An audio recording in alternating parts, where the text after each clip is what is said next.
I guess you could say that really King Vegeta has a serious gratitude problem. Hey guys, DB right here, and today I am back again, continuing with Gine Week, continuing with What If Gine Defeated Frieza? And, well, it's definitely been quite a fun story, I think, and I know a few people have sort of some mixed thoughts about it, but I realize most of you are more or less accepting it and just enjoying the story, and that's really amazing to see, guys. And well, for those who haven't checked this out, you can check out the previous parts, or you can quickly listen to the brief recap. And well, our story began back post Planet Vegeta's destruction. The whole Saiyans, just going about their everyday lives, conquering planets in the name of Lord Frieza, and it was more or less a prosperous and fitting arrangement until Frieza decided he didn't want Saiyans working for him anymore due to the fact that his own forces, at least as far as numbers go and efficiency goes, more or less were more than enough to basically replace the Saiyans. Frieza, of course, fearing the legend of the Super Saiyan, and of course, under the orders of Lord Beerus, was commanded to destroy Planet Vegeta just like he does in the original.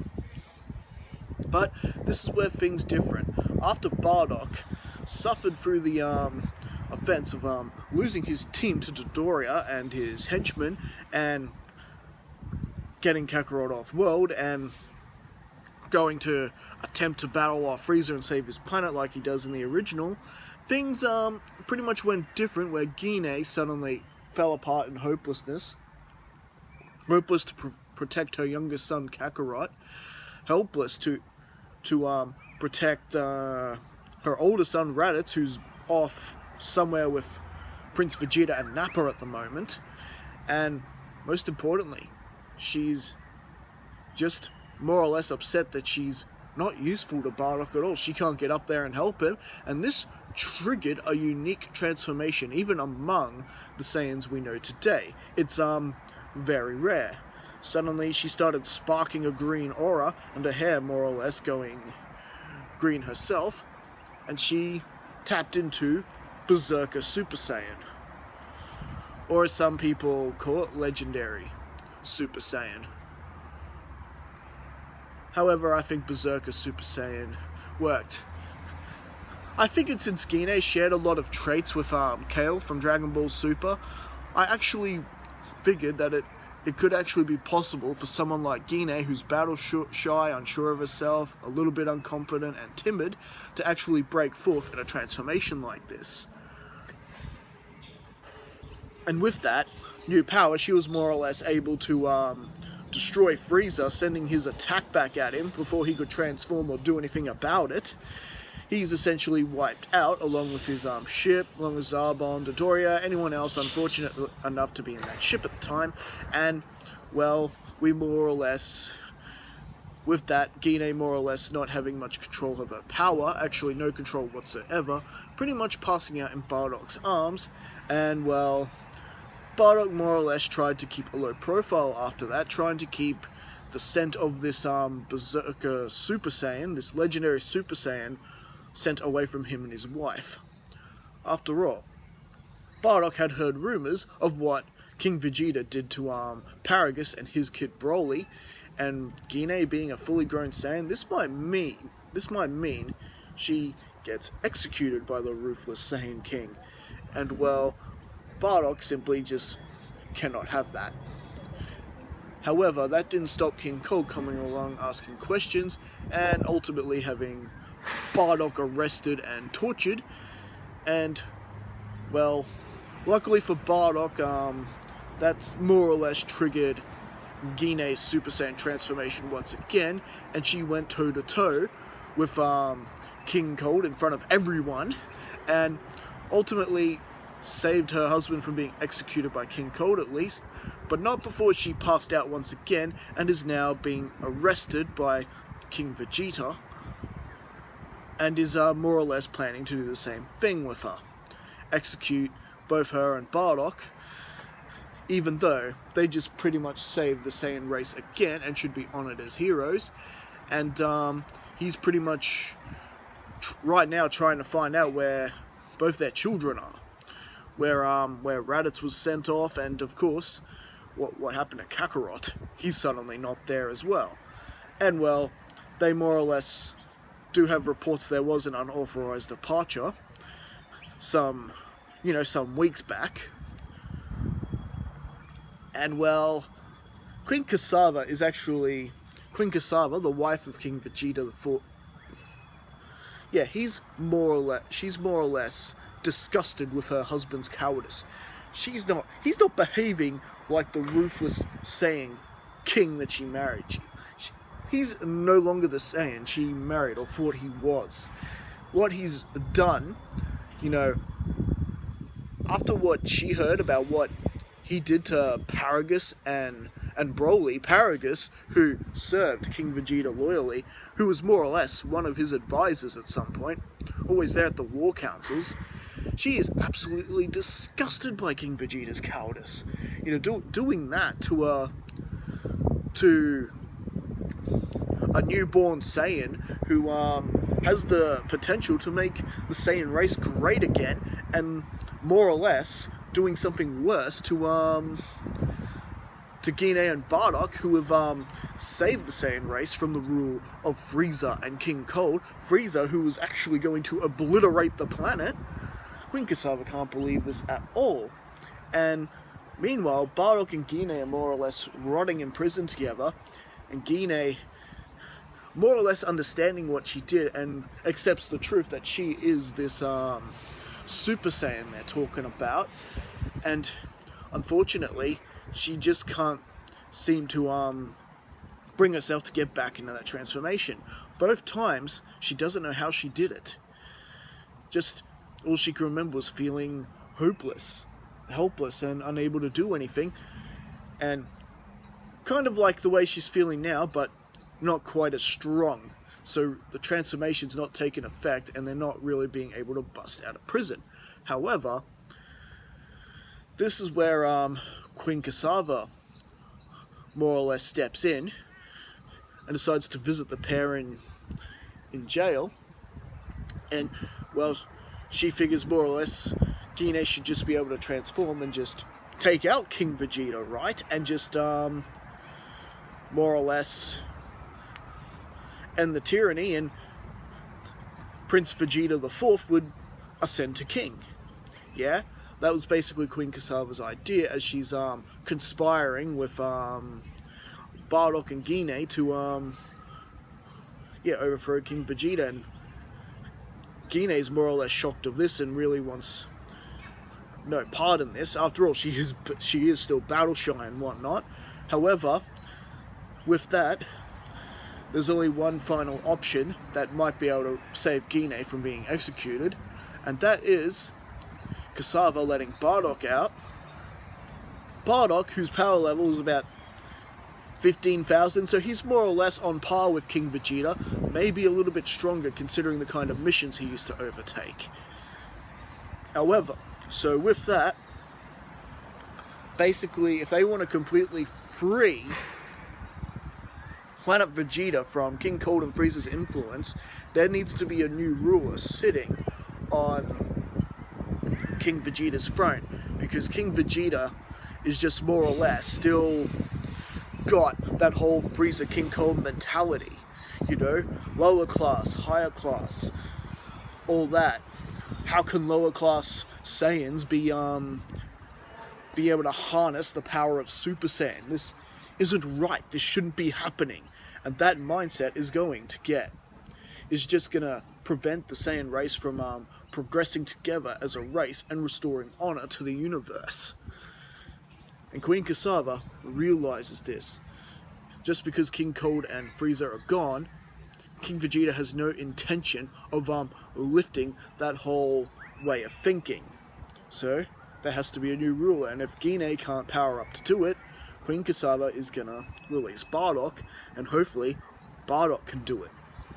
And Bardock, he really wants to get his hands on King Vegeta. Now remember, Bardock was being tortured in King Cold for some time. Now healed from his wounds, more or less, Bardock has gotten a bit more of a Zenkai, which may put his power level just past the King, where he's able to defeat King Vegeta in a battle for the right of ascension.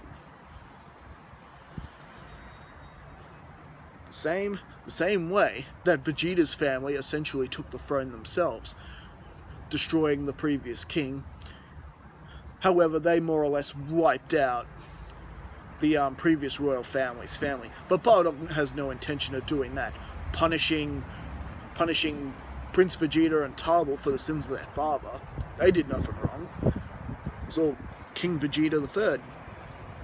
So with that, Bardock does barge into the throne hall and challenges King Vegeta for the right of ascension right there on the spot.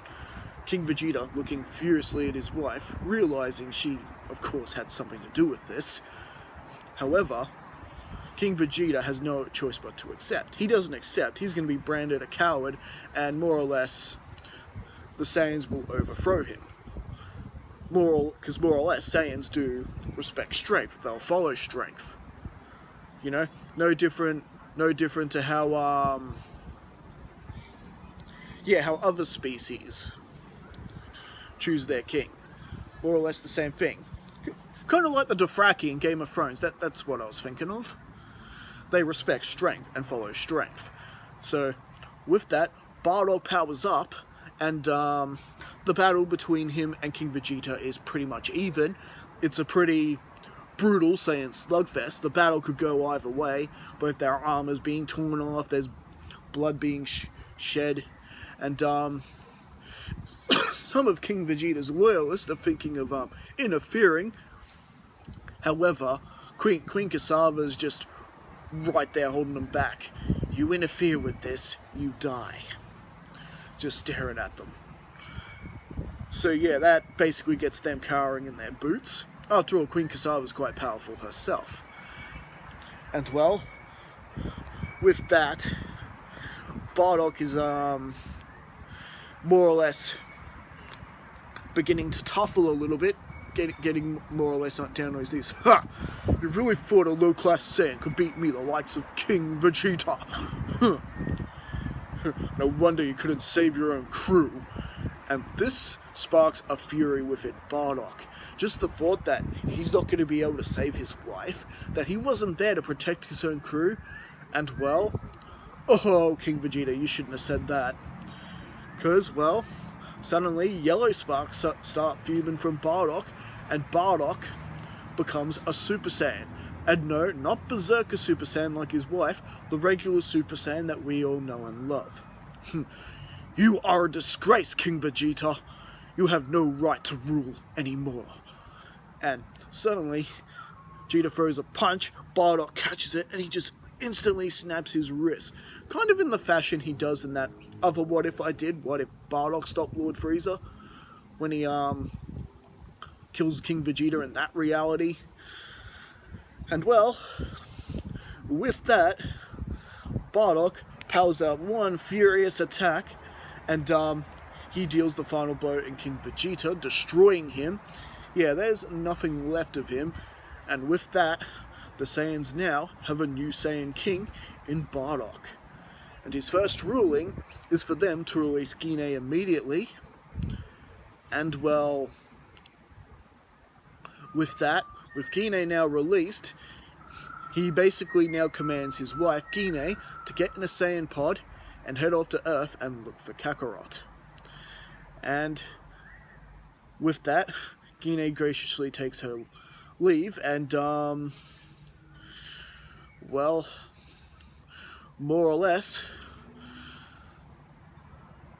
while Gine is gone, Bardock is now beginning the practice of training up the lower class Saiyans, and getting them up and shredding all of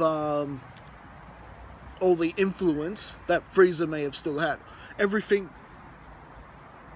that the Saiyans still clinged on from that era. That era was done.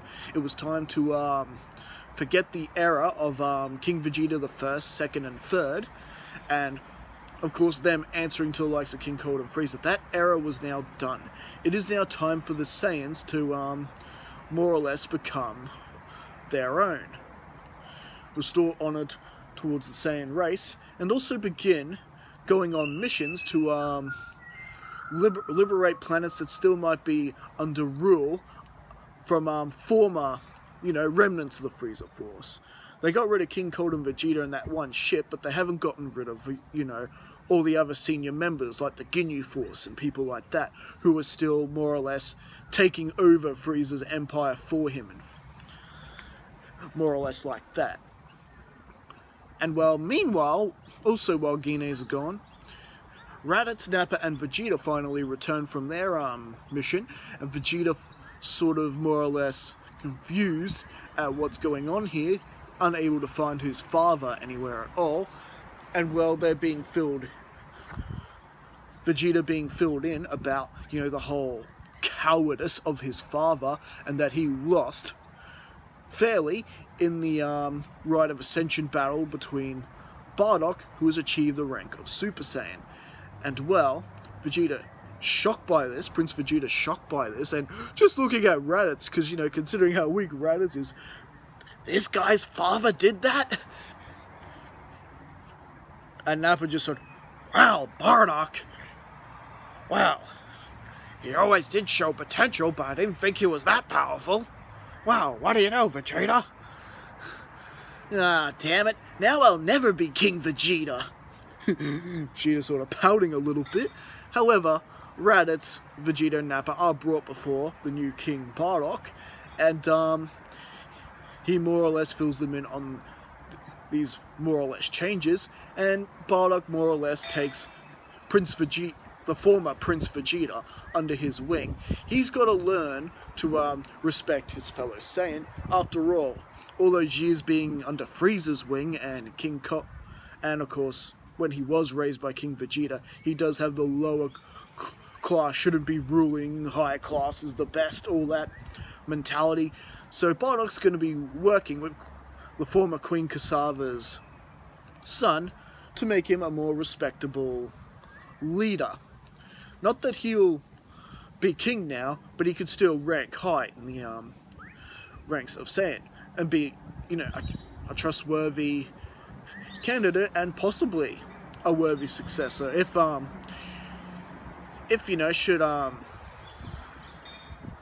should Bardock's heirs not be fit enough to the task. It's not a bad idea anyway, and if we can make Prince Vegeta, the former Prince Vegeta, more honorable, why not? And well, meanwhile, Gine has indeed arrived on Earth with a scouter, and she's more or less trying to track down her son. However, she's not having much luck. She did, however, find the crater where Kakarot had landed, but she's not detecting really any high enough energies that could be her son. Because there happen to be other Earthlings out there that have the same sort of energy signature.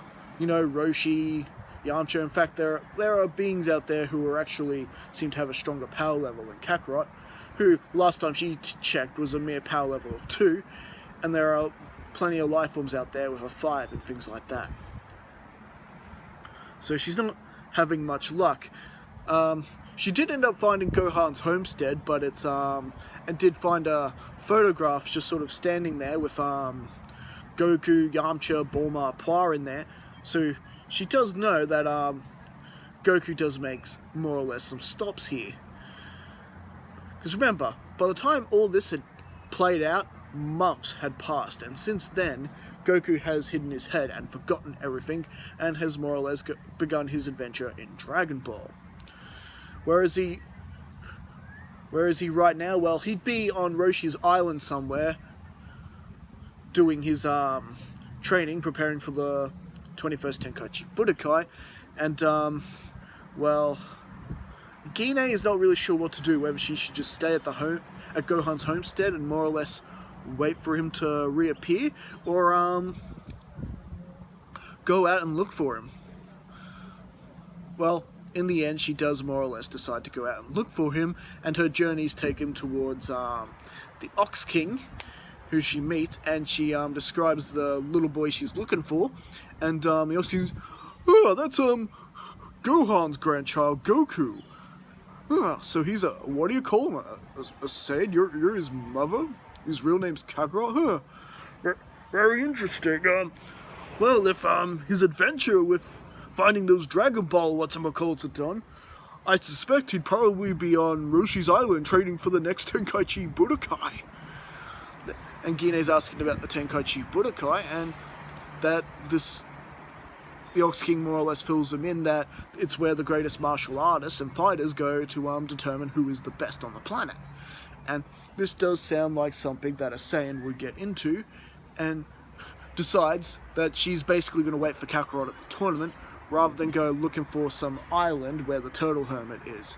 So she does ask the Ox King for this the name of this island, and that of course it's Papaya Island, and also gives her the coordinates of where it is, so she's not going to have much trouble finding it.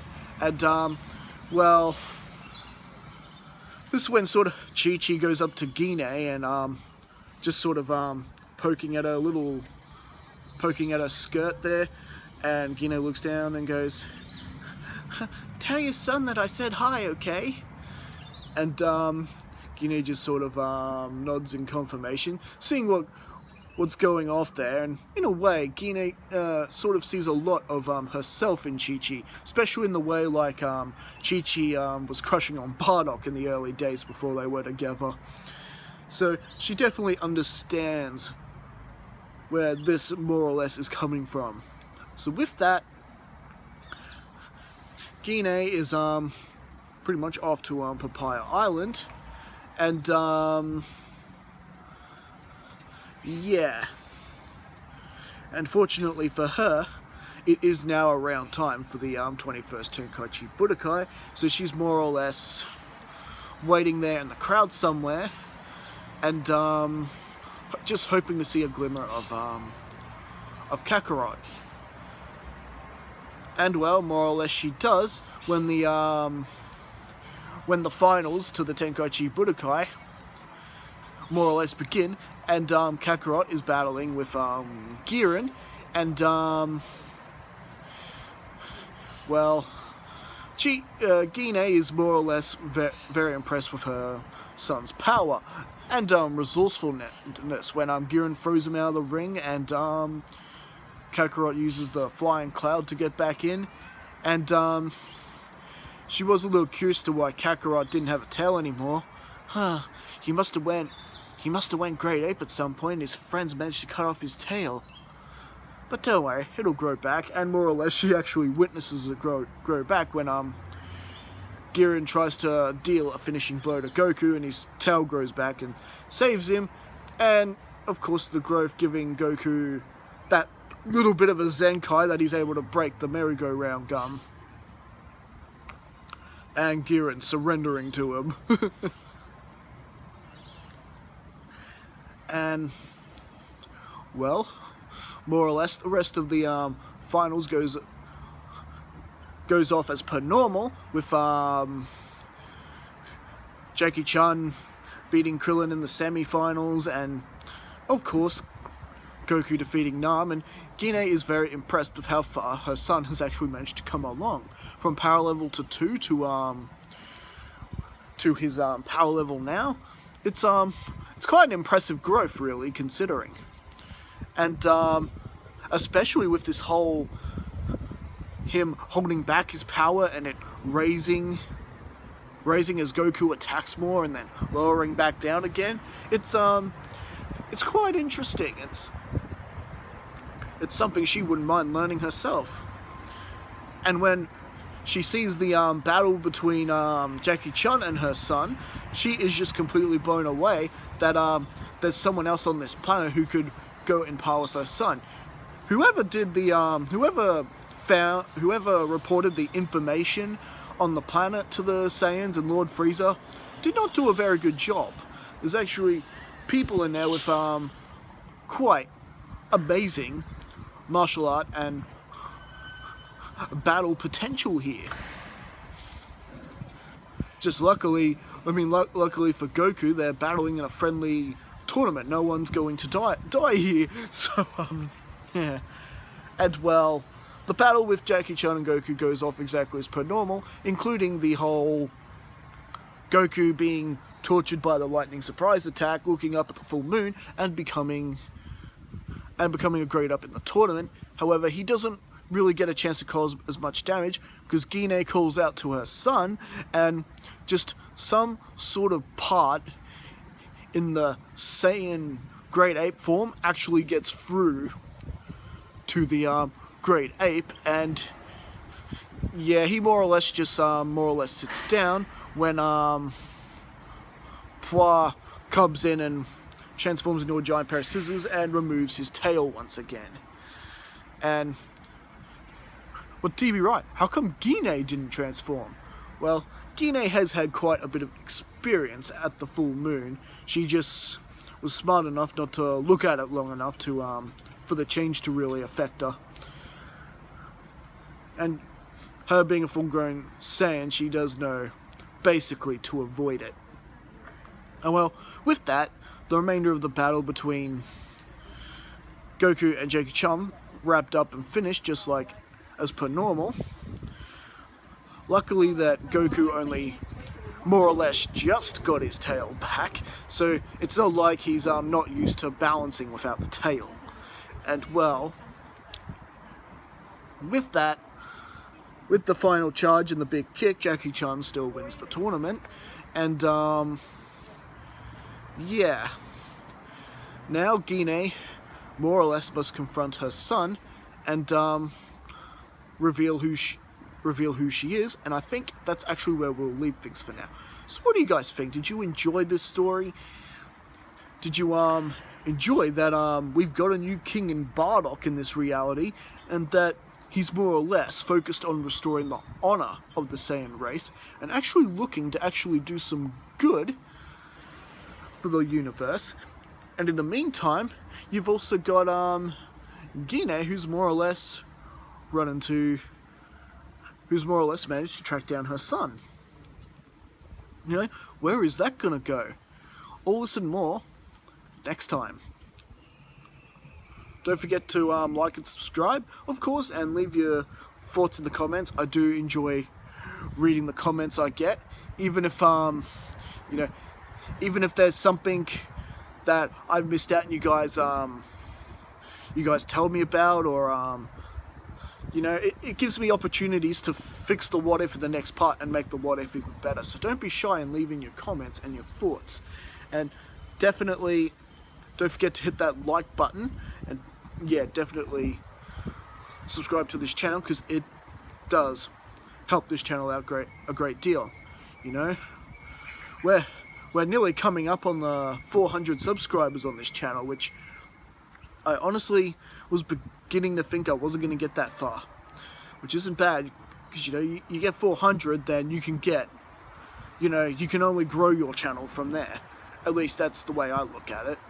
If you get 400, 500 subscribers, you can keep growing it from there. And yeah, and to you guys who have been subscribing, watching the videos and enjoying them, yeah, thank you guys so much, eh? And yeah, like I said, we'll be back again for the next what if, and I believe the next one is another what if Fasha and Gine survived. And I know you guys have been looking forward to that. In fact, I think the way that what if is going, that what if is going to be more popular than what if Fasha survived, which is the current most popular what if I've got on this channel at the moment. And well, after the next two videos, Gine week will be over, and it will be time to do another what if character week. And I'm thinking of either doing Goku or Bardock. Let me know in the comments which one do you reckon I should do. Should I do a Goku week or a Bardock week? Let me know in the comments, and I'll see you again next time. You know what? Third option, a Goku week a Bardock week or a Raditz week? Let me know. Alright, and I will see you all next time. Thank you guys for tuning in. Catch you later.